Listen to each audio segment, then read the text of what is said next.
ఒక average student నుంచి టాపర్‌గా ఎలా అవ్వాలి? వాళ్ళు ఎలా చదువుతారు? వాళ్ళ సీక్రెట్స్ ఏంటి? ఇప్పుడు నేను మీకు చెప్తాను. చాలామంది యావరేజ్ స్టూడెంట్స్ టాపర్స్‌కి చాలా ఇంటెలిజెన్స్, వాళ్ళ బ్రెయిన్ పవర్ ఎక్కువగా ఉంటుంది అనుకుంటారు. కానీ ఈ రీజన్స్ ఏవి కాదు. టాపర్స్ చదివేటప్పుడు టైమ్ టేబుల్ ప్రిపేర్ చేసుకుంటారు.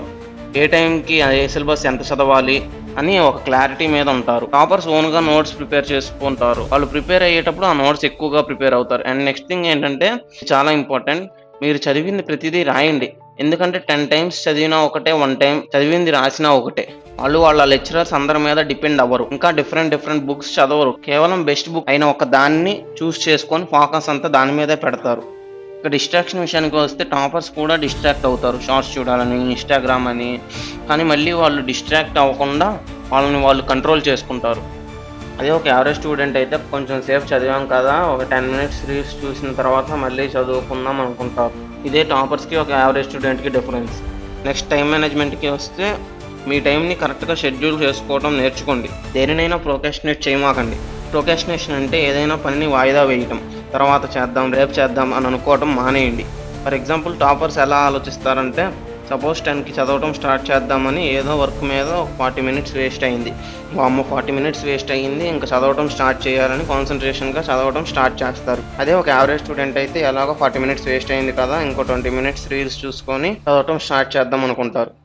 ఇదే ప్రోకాస్టినేషన్ అంటే. కొంతమంది స్టూడెంట్స్ చదివే సిలబస్ చాలా ఉంది, టైం చాలా తక్కువ ఉంది అనుకోని ఏదో పైపైన అలా చదివేస్తారు. ఫస్ట్ ఇలా చేయటం మానేయండి. ఉన్న టైంలోనే కొంచెం చదివినా పర్ఫెక్ట్‌గా చదవండి.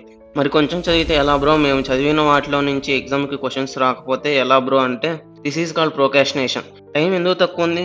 కొంచెం ముందుగానే మీరు ప్రిపేర్ అవ్వటం స్టార్ట్ చేస్తే చాలా టైం ఉంటుంది కదా! ప్రోకాస్టినేషన్ అనేది వదిలేయండి. యావరేజ్ స్టూడెంట్ ఎలా ఆలోచిస్తారంటే, టాపర్స్ కొంచెం సేపు చదివినా ఎక్కువ మార్క్స్ వస్తాయి. మేము అవర్స్, డేస్ చదివినా మాకు మార్క్స్ రావు అనుకుంటారు. ఇది రాంగ్. నేను మీకు ఫస్ట్‌లో చెప్పాను కదా! టాపర్స్ వాళ్ళ ఓన్ నోట్స్ ప్రిపేర్ చేసుకుంటారు. మెయిన్ కాన్సెప్ట్ మీద ఫోకస్ చేస్తారు. కాన్సెప్ట్‌ని అర్థం చేసుకుంటారు. అదే యావరేజ్ స్టూడెంట్స్ అయితే ఇది అర్థం కావట్లేదని వదిలేస్తారు. ఇక్కడే వాళ్ళు చాలా పెద్ద మిస్టేక్ చేస్తారు.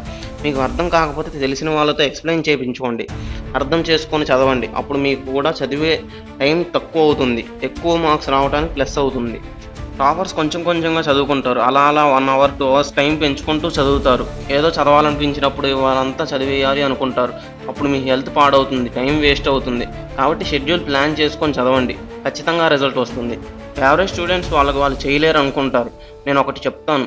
టాపర్స్ అలాగే యావరేజ్ స్టూడెంట్స్ చదివేది ఒకే బుక్స్, ఒకే కాన్సెప్ట్, ఒకే సిలబస్. కానీ టాపర్స్ లాగా అవ్వలేను అనుకోని ఫీల్ అవుతారు. నీ మీద నీకు సెల్ఫ్ కాన్ఫిడెన్స్ ఉండాలి. నేను చదవగలను, నేను చేయగలను అనే కాన్ఫిడెన్స్ ఉండాలి. మీ మీద మీరు సెల్ఫ్ కాన్ఫిడెన్స్ పెంచుకోండి. అప్పుడే మీకు రిజల్ట్ అనేది వస్తుంది.